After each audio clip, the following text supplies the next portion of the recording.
আচ্ছা, ঘর মানে আপনার কাছে কী? নিশ্চয়ই সুখ, আমার কাছেও তাই। প্রত্যেকটা মানুষের জীবনে ঘরটা হচ্ছে খুবই শান্তির জায়গা। এখানে আপনি ইচ্ছে মতো হাসতে পারবেন, কাঁদতে পারবেন। আপনার মন খুলে সব কিছু করার জায়গা হচ্ছে আপনার ঘর। আর মেয়েরা হচ্ছে বেশিরভাগ মেয়েরাই ঘরকুটো। এরা ঘর সাজাতে সাজাতেই জীবনের অনেকটা সময় পার করে যায়। আমারও ঘর সাজানোর খুব শখ।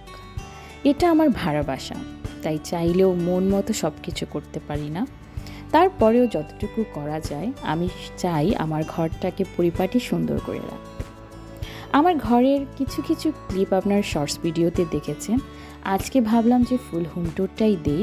হয়তোবা আপনাদের কাছে ভালো লাগবে, হয়তোবা আপনারা আমাকে কোনো সাজেশন দিতে পারবেন, অথবা আমার দেখাদেখি বা আমার ঘরের কোনো কিছু ভালো লাগলে সেটা আপনি আপনার ঘরে করতে পারবেন। আজকের ভিডিওতে আমি ফুল ডিটেলসে আপনাদের সাথে কোনো কিছু শেয়ার করব না, জাস্ট আমি আমার ঘরটাই আপনাদেরকে ঘুরে দেখাবো। তবে আমার কোনো ফার্নিচার আর্ট বা কোনো কিছু যদি আপনাদের কাছে ভালো লাগে বা আমি সেটা কোথা থেকে নিয়েছি সেটা যদি আপনারা জানতে চান তাহলে অবশ্যই কমেন্ট করবেন। আমি চেষ্টা করব যে ইন ডিটেলস আমি আপনাদের সাথে সব কিছু শেয়ার করার। তো চলুন আপনাদেরকে ঘুরে দেখাই আমার ছোট্ট কুটির।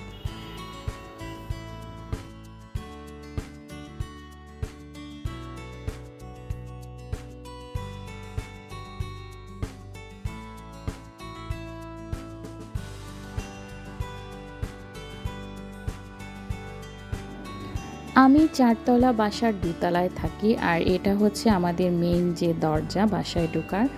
এটা হচ্ছে মেইন দরজা। আমাদের ৩টা দরজা আছে বাসায় ঢোকার।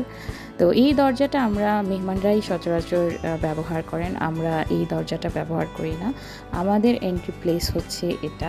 এই দরজাই আমরা সবসময় ব্যবহার করি এবং এই হচ্ছে আমার শখের ড্রয়িং রুম।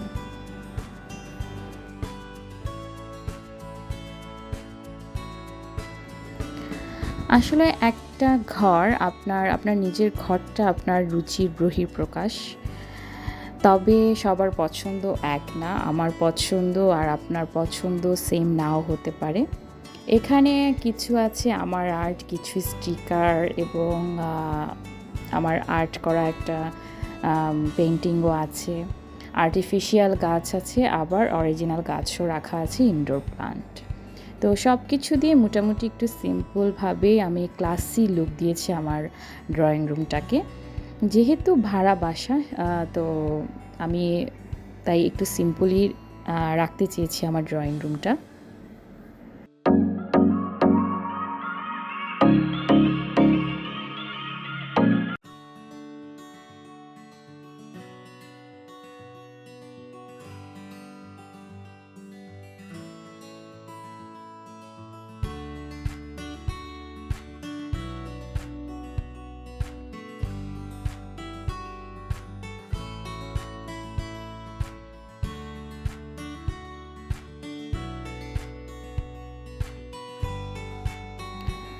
তো এখন চলে যাব আমার সবচেয়ে ছোটো যে বেডরুম, এটা আপনাদের সাথে শেয়ার করব। আমার বাসায় মোট 3টা বেডরুম আছে। 2টা বেডরুমের সাথে অ্যাটাচড ওয়াশরুম আছে এবং এটা সবচেয়ে ছোটো রুম, আর এটার সাথে একটা বেলকনিও আছে। আর ছোটো বলে আসলে জিনিসপত্র রাখতেও অনেক ঝামেলা হয়েছে। তারপরেও আমি সর্বোচ্চ চেষ্টা করেছি আমার দিক থেকে সুন্দর করে রাখার। আর এই রুমটার থিম আগে ছিল পেস্ট অ্যান্ড হোয়াইটের মধ্যে, আর এখন আমি চেঞ্জ করে এখানে পিঙ্ক আর হোয়াইট করে দিয়েছি। এতে আমার কাছে মনে হচ্ছে যে একটা গুড লুকিং। আর এই বেনিটিটা আমি অনলাইনে অর্ডার করে এনেছি। আর এই দরজাটাও আমি পিঙ্ক কালার করেছি পর্দার সাথে ম্যাচিং করার জন্য। আর এই আর্টগুলো তো আপনারা শর্টসে অলরেডি দেখে নিয়েছেন।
এখন চলে যাচ্ছি এই রুমের বেলকনিটাতে।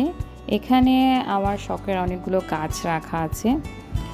এই গাছগুলোতে অনেক সুন্দর সুন্দর ফুল ফোটে, তবে এখন প্রচণ্ড গরম আর এখন একটু বাতাস দিচ্ছে।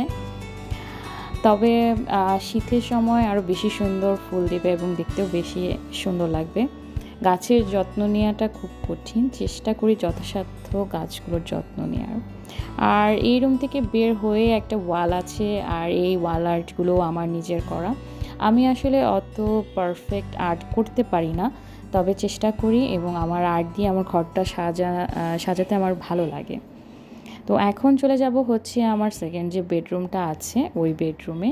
এই বেডরুমের সাথে অ্যাটাচড ওয়াশরুম নেই, বাট রুমটা মোটামুটি বড়ই আছে এবং অনেক আলোও আসে এবং সিম্পল রাখার চেষ্টা করেছি এই রুমটাকে। এই রুমে পুরনো কিছু ফার্নিচার আছে, যে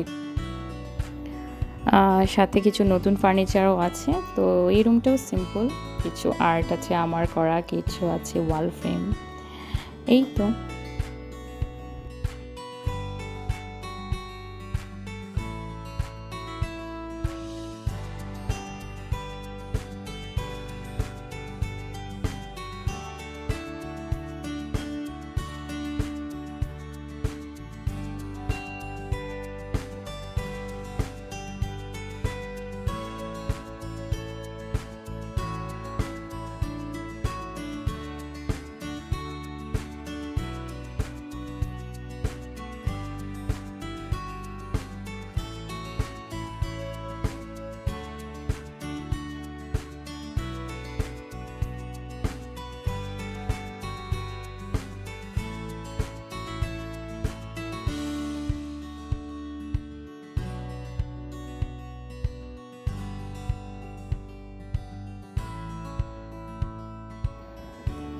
এদিকে চলে গেলে লম্বা একটা আছে বেলকনির মতো বা পাসেস, আর এদিকে হচ্ছে আমার ডাইনিং স্পেস। এবং এখন চলে যাব আমার ডাইনিং এরিয়াতে, শেয়ার করব আমার ডাইনিং এরিয়াটা। তো এটাই হচ্ছে প্রথমে ডাইনিং এরিয়ার প্রথম লুক এটা। এই জায়গাটাও আমার নিজের আর্ট করা এবং সিম্পল করে আমি কিছু ইনডোর প্লান্ট দিয়ে সাজিয়েছি। আর এই দোলনাটাও আমি অনলাইন একটা পেজ থেকে নিয়ে এসেছি। আর এটা হচ্ছে আমার বারান্দা, যেটা অসংখ্যবার আপনারা দেখেছেন শর্টসে। আর এখানে টি কর্নারটাও আপনারা দেখেছেন। মোটামুটি একটু একটু করে আপনারা অনেক কিছু দেখে নিয়েছেন আমার ঘরে। তো এই জায়গাটাও আমার বেশ ভালো লাগার একটা জায়গা। অনেক ফুলের গাছ ছিল, এখন ফুলগুলো ঝরে গেছে অনেক বেশি রোদের কারণে, আবার ফুটবে ইনশাল্লাহ। আর আমার ডাইনিং এরিয়াটা অনেকটাই বড়, এখানে অনেক কিছু রাখা আছে, তারপরেও মোটামুটি স্পেস ভালোই। তো এই হচ্ছে ফুল ভিউ ডাইনিং রুমের।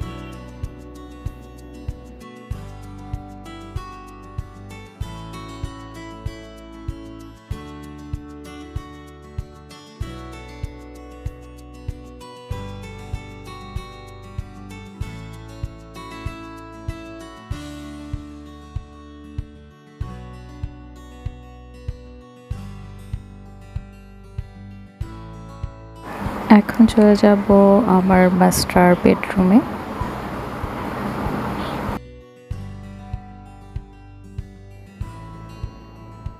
তো প্রথমেই হচ্ছে আমার ভ্যানিটির উপর রাখা যে চুড়ির বক্স এটা, আর এটা আমি একটা অনলাইন পেজ থেকে আনিয়েছি এবং এই ল্যাম্পশাইডটাও আমি একটা অনলাইন পেজ থেকে আনিয়েছি।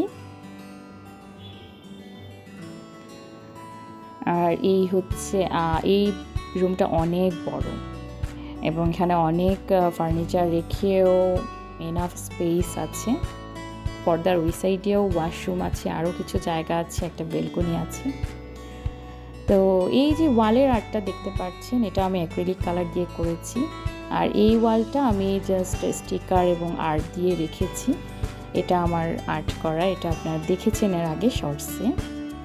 আর এই টিভির এরিয়াটা আমার ভালো লাগতো না, পরে একটা টি টেবিল ছিল, ওই টেবিলটা নিয়ে এসে আমি এটা ডিভানের মতো রেখেছি আর অ্যাক্রিলিক কালার দিয়ে এটা আমি কালার করে নিয়েছি।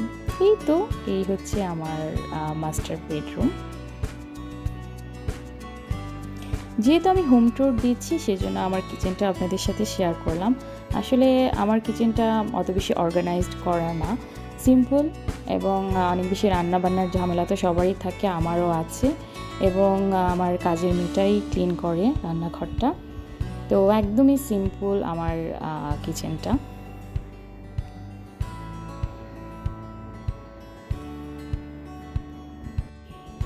কিচেনটা অনেক বড় হওয়ার কারণে আমার খুবই সুবিধা হয়েছে, যেহেতু রান্নাবান্নার ঝামেলা থাকে। তবে ক্লিন করার একটা বিষয় আছে, যেহেতু কাজের মেয়ে করে সেজন্য আমার উপর কিচেনে তেমন একটা ঝামেলা পড়ে না। তারপরেও আমি যতটুকু সম্ভব নিজেও চেষ্টা করি গুছিয়ে রাখার।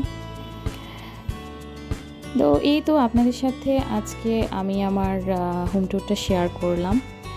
প্রথমেই বলেছি যে সবার পছন্দ এক না, তবে আমি আমার মন মতো করে আমার ঘরটা সাজিয়েছি। যদি কারো ভালো না লাগে তাহলে অবশ্যই ইগনোর করবেন, ভালো লাগলে লাইক কমেন্ট শেয়ার করবেন। যারা আমার চ্যানেলটি এখনও সাবস্ক্রাইব করেনি তারা আমার চ্যানেলটি অবশ্যই সাবস্ক্রাইব করবেন, এবং আপনাদের কোনো সাজেশন থাকলে ভালো লাগা না লাগা অবশ্যই আপনার কমেন্টে আমার সাথে শেয়ার করতে পারবেন।